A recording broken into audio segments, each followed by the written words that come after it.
देखो, मैं कभी कभी सोचता हूं, श्री हनुमान जी महाराज इस धराधाम पर विराजमान है, माने प्रत्यक्ष विराजमान है भगवान की आज्ञा से। जैसे आप हम हैं यहाँ, ऐसे हनुमान जी भी यहाँ पर विराजमान है। और उनका प्रभाव कैसा है? तीनों लोक हाँकते कांपे।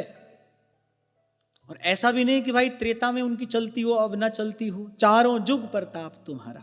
एक प्रकार से चारों युगों में रहने वाली सरकार तो हनुमान जी हैं, वो हैं। तीनों लोक हाँकते कांपे और चारों जुग प्रताप तुम्हारा।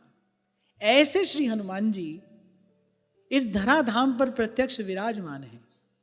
पर आप देखो, जो हो रहा है वो उससे कोई छेड़छाड़ नहीं कर रहे हैं, भजन कर रहे हैं।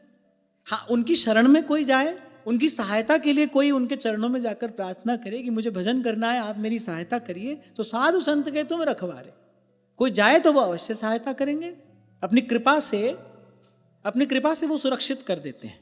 और उनकी कृपा को वज्र भी भेद नहीं सकता।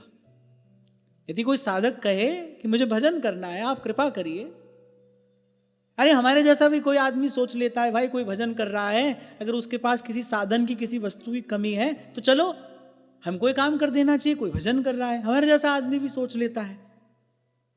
फिर वो तो भक्तों के शिरोमणि है, भगवान के सेवकों में सबसे प्रमुख हैं। कैसा उनका हृदय होगा, हमारी बुद्धि उसकी कल्पना नहीं कर सकती। ऐसे कोई जाए तो वो सदा प्रत्यक्ष हैं, विराजमान है, एक क्षण की देर नहीं लगाते।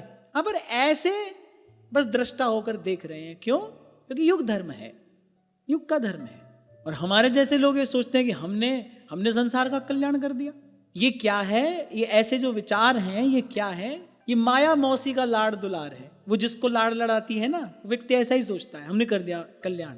वरना संत तो भाई इसी विधि से भजन करते आए हैं कि तेरे भावे जो करे भलो बुरो संसार, नारायण तू बैठ के अपनो भवन बुहार। अपने को तो क्या करना है? सब सोहित निष्कामति, श्री वृंदावन विश्राम, श्री राधा वल्लभ लाल को हृदय